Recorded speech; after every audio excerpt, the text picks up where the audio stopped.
Halo, sampai jumpa dengan calon guru penggerak seluruh Indonesia. Saat ini saya akan mempresentasikan jurnal refleksi mingguan minggu ke-15 dengan model 6, yaitu 5R, oleh saya sendiri Apollo Parninggotan Butar-Butar, CGP Angkatan 3, Kabupaten Labuhan Batu. Pada minggu ini saya telah belajar materi coaching. Hal yang paling berkesan adalah ketika saya bersama teman-teman mempraktekkan proses coaching dan coaching di ruang kolaborasi. Dengan pengetahuan yang saya miliki dan tampilan perdana, serta bermain peran sebagai pengamat, coaching adalah salah satu hal yang cukup menantang. Satu, mendeskripsikan. Proses coaching berawal dari analisa, eksplorasi teknik yang akan digunakan. Selanjutnya memberikan waktu dan situasi dengan leluasa kepada coach untuk mengungkapkan masalahnya. Sangat penting juga untuk bisa membantu coach untuk menentukan dan mengenal tujuan coaching. Pertanyaan-pertanyaan efektif diajukan kepada coach untuk menggali permasalahan yang terjadi dan coach mendengarkan apa yang menjadi keyakinan dan perhatian coach sebagai upaya untuk menciptakan komunikasi asertif dengan coach. Coach menyimak komunikasi coach, serta memahamkan coach pentingnya menyelesaikan masalahnya sendiri. Satu langkah berikut menjelaskan coach, melaksanakan curah pendapat, dan menuntun coach membuat tindakan, serta alternatif jalan yang mungkin dipraktekkan coach, dan memberikan dorongan kepada coach untuk memilih ide dan keputusan. Dorongan coach menciptakan rencana penyelesaian dengan waktu yang measurable, jelas dan spesifik, disesuaikan dengan kebutuhan. Dua, coach memberikan dorongan kepada coach untuk mempertanggungjawabkan terhadap aksi nyata yang akan diambil dan dijalankan, dan capaian rencana secara spesifik disesuaikan dengan jadwal yang telah dibuat. Tiga, coach meyakinkan coach setiap masalah pasti terselesaikan dengan menciptakan keakraban dan kenyamanan sehingga coach dapat berbagi kisah yang sedang dihadapi.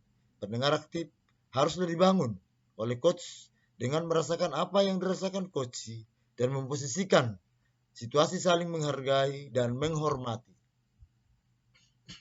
Kemampuan coach dalam menyelesaikan dan mengambil keputusan haruslah dikembangkan oleh coach. Cobalah selalu melakukan feedback dan refleksi dari setiap proses coaching yang telah dilakukan. Sekolah merupakan tempat strategis sebagai kondisi, situasi, dan konteks lokal tempat mempraktekkan proses coaching. Coaching yang menggunakan model cerita dalam proses aplikasi untuk menyelesaikan masalah yang dihadapi sekolah, guru, dan peserta didik. Hanya saja, dalam proses praktek coaching, biasa ada tantangan yang sering dihadapi baik coach maupun coachee adalah kemampuan berkomunikasi. Kemampuan di mana salah satu pihak suka mendominasi yang lainnya. Dalam proses coaching, tidak sepatutnya lah terjadi saling dominasi karena kesetaraan dan kemitraan. Komunikasi yang terbangun atas dasar saling menghormati dan rasa percaya. Coach seyogyanya mampu atau memiliki kemampuan komunikasi yang tepat, cermat, dan fokus. Mampu memposisikan dirinya sebagai pendengar aktif, dan mampu mengungkapkan pertanyaan-pertanyaan efektif untuk mengarahkan terhadap pemahaman, rencana aksi, dan tanggung jawab dalam diri coaching.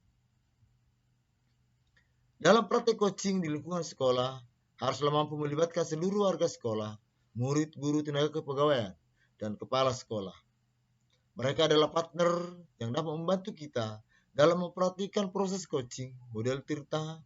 Setiap orang memiliki permasalahan, cita-cita, dan harapan yang berbeda-beda. Akan tetapi harus kepentingan muridlah yang menjadi fokus utama. Harapan, tujuan, dan problem yang dihadapi murid nantinya akan menjadi bahan untuk memperbaiki layanan yang akan diberikan dan memperbaiki kualitas murid selanjutnya. Guru, kepala sekolah, dan seluruh aktivitas atau sivitas akademika, pemangku kebijakan bermufakat membuat sebuah kebijakan untuk mengambil aksi nyata untuk memberikan layanan prima kepada murid dari data hasil proses coaching. Pembelajaran 3. Proses kolaborasi atau sesi latihan, pembentukan komunitas praktisi untuk melakukan praktek coaching. Di aktivitas ruang kolaborasi sesi latihan, saya melatih keterampilan coaching dengan berbagai kasus atau studi kasus dan membentuk komunitas praktisi untuk melakukan praktek coaching model Tirta. Sebelumnya, saya diharuskan sudah benar-benar memahami konsep coaching dalam konteks pendidikan, baik melalui pembelajaran mandiri dan diskusi. Di sesi ini saya berkolaborasi dengan rekan calon guru penggerak lainnya untuk membentuk komunitas praktisi secara daring. Pada sesi ini secara berkelompok berlatih mempraktekkan proses coaching dengan 3 kasus yang akan diberikan dengan model Tirta. 2. Merespon atau responding. Praktek latihan dapat dimulai dari teman-teman terdekat kita terlebih dahulu, meminta mereka untuk mengungkapkan satu permasalahan dan senantiasa akhiri dengan meminta umpan balik dari mereka terhadap latihan praktik coaching yang telah kita lakukan. Selanjutnya lakukan pada tataran yang lebih luas sehingga praktik coaching dapat menjadi sebuah kebijakan sekolah sebagai salah satu sebuah bentuk pelayanan prima yang diberikan oleh sekolah. Tahapan model Tirta melakukan langkah-langkah berikut ini. 1. Coach menyampaikan kalimat pembuka. Coach dapat menyampaikan tujuan dengan jelas. Pertanyaan bersifat terbuka dan mampu mengeksplorasi coach, memberikan respon dengan lancar. Potensi dan alternatif solusi tergali.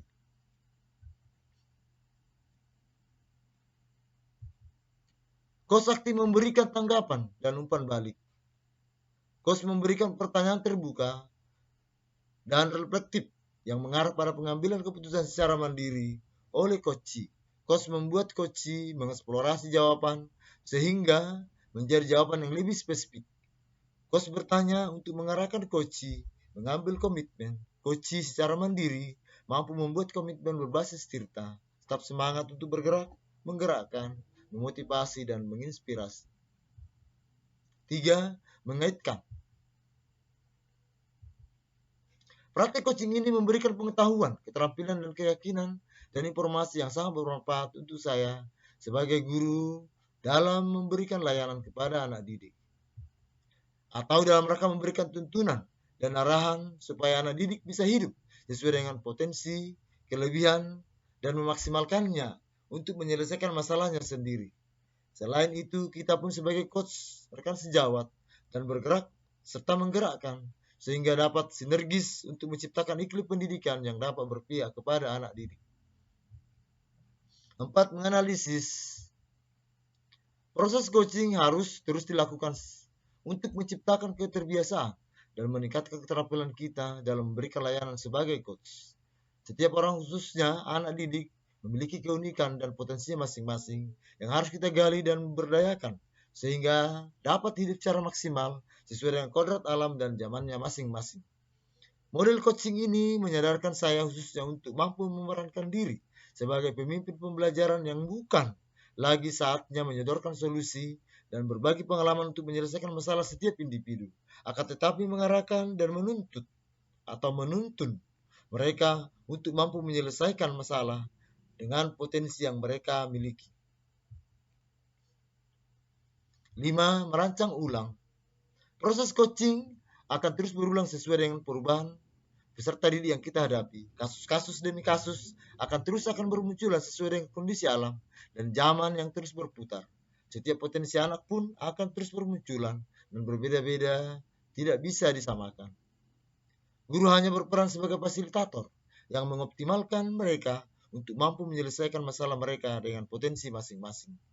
Makin sering kita melakukan proses coaching, maka makin terasa juga kemampuan kita untuk melakukan proses coaching. Demikian pemaparan saya, semoga bermanfaat.